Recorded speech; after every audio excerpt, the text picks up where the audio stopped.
नमस्कार मित्रांनो, जय महाराष्ट्र. तर आता आपण आलेलो आहेत उज्जैनला. हे पहा उज्जैनचं रेल्वे स्टेशन.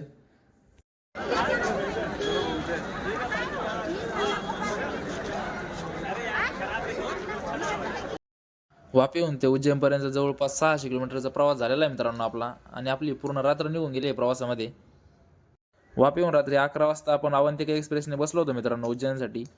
आता सकाळचे 9 वाजले तरी पण इथे एवढी खतरनाक थंडी आहे. आता थंडीचं वातावरण पाहून काय सगळ्यांनी टोप्या वगैरे घालून घेतल्या. मी काय टोपी आणलेली नव्हती. मग काय काढला बॅगेतून पंच गावाकडे बांधत असं गावठी पंच आता बांधून घेतला. कारण थंडी जास्त त्याच्यामुळे काही पर्यायच नव्हता. तर मित्रांनो आता आपण रूमवर बॅग ठेवू, आंघोळ करू आणि फ्रेश होऊ. आम्ही येऊन 2 मिनिटं बसत नाही तर लगेच नंदीच्या स्वरूपात शंभू महादेवाचं दर्शन झालं.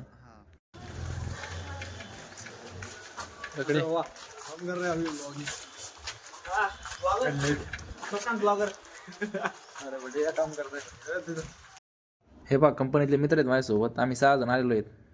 तर आता आपण जाणार आहोत मित्रांनो महाकालेश्वरच्या दर्शनाला. दर्शनाला जायच्या अगोदर आपण गंध लावून घेऊ. तसं गंध लावायला भरपूर जण होते बरं का, परंतु त्यातच एका साईडला आजी पण होत्या, त्या पण गंध लावित होत्या. तर मित्रांना म्हटलं चला आपण त्या आजीकडून गंध लावू. आजी तशा वयस्कर होत्या परंतु आम्हा सर्वांनाच त्याने खूप छान गंध लावला. गंध लावून झाल्यानंतर आपल्याला द्यायचे होते आजीला पैसे, पण आमच्याकडे काय सुट्टे पैसेच नव्हते, डायरेक्ट 500 रुपये होते. तेच आजीला विचारलं की 500ची सुट्टी आहे का म्हणून. तर पहा मित्रांनो या 5 मिनिटात आजीचा आमच्यावर एवढा विश्वास बसला की आजीने ते पूर्ण पैशाचं भरलेलं पाकिट आमच्या हातात दिलं. म्हणजे त्यांनी काही ते पैसे मोजलेले नव्हते, सगळे सुट्टे पैसे होते. तर ते पॉकेटमध्ये 400 रुपये निघले. तर ते सगळे सुट्टी चिल्लर घेऊन आजीला आपण 500 रुपये दिले. गंध लावल्याबद्दल 100 रुपये दिले आपण आजीला. आणि आजी पण खूप खुश झाल्या. तर मित्रांनो यावरून एवढं लक्षात आलं की जगामध्ये एवढे प्रेमळ आणि मायाळू माणसं आणखी पण आहेत. तर चला मित्रांनो आता आपल्याला जायचं आहे महाकालेश्वरच्या दर्शनाला. तर चला आता तुम्हाला माझ्यासोबतच्या मित्रांची ओळख करून देतो. हा जो समोरचा आहे चेक शर्टवाला तो अभिषेक लकडे, त्याच्या पाठीमागं प्रमोद आहे आणि त्याच्या शेजारी पिंक शर्टवाला भागवत आहे आणि सगळ्यात लास्टला सूरज राठोडे. गर्दी तर भरपूर दिसते मित्रांनो, कारण महाकालेश्वरला तर कायमच गर्दी राहते. हा एक जण राहिला होता, हा प्रमोद बन्ने. ह्या अशा आम्ही 6 जण आलेलो आहे. कुठलाही प्लॅन नसताना अचानक निघलो, कारण 2 दिवस सुट्टी भेटलेली होती. 25 जानेवारी रविवार आणि 26 जानेवारीची एक सुट्टी. मग काय म्हटलं येऊ महाकालेश्वरचं दर्शन घेऊन, कारण वापीहून ते उज्जैनपर्यंत आम्हाला डायरेक्ट ट्रेन होती. तर हे पहा मित्रांनो बाहेरच्या स्पेसमध्येच किती गर्दी आहे. दर्शनाची लाईन तर साईडला आहे. काल महाराज की जय, नमः पार्वती पते, हर हर महादेव. तर आपण आता इथं वेशीत आहेत मित्रांनो. वेशीच्या पुढं आता आपल्याला 2-2 लाईनने सोडणार आहे दर्शनासाठी. तर चला आता आपण दर्शन करून घेऊया.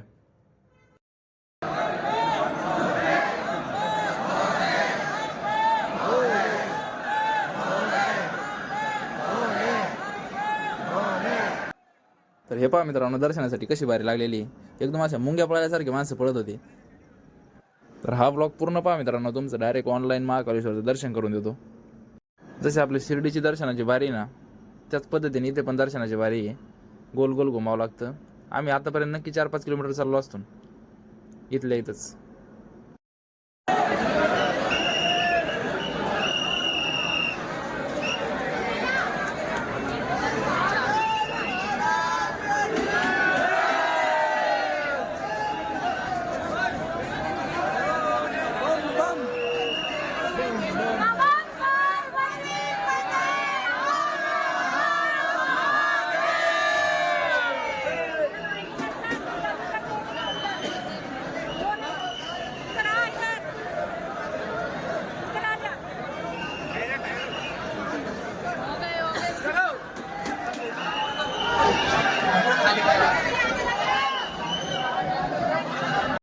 जय महाकाल मित्रांनो. तर आत्ताच आपलं महाकालेश्वरचं दर्शन झालेलं आहे.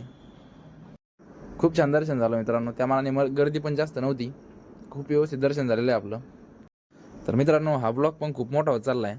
तर आजचा ब्लॉग कसा वाटला आहे कमेंटमध्ये नक्की सांगा. भेटूया पुढच्या ब्लॉगमध्ये लवकरच.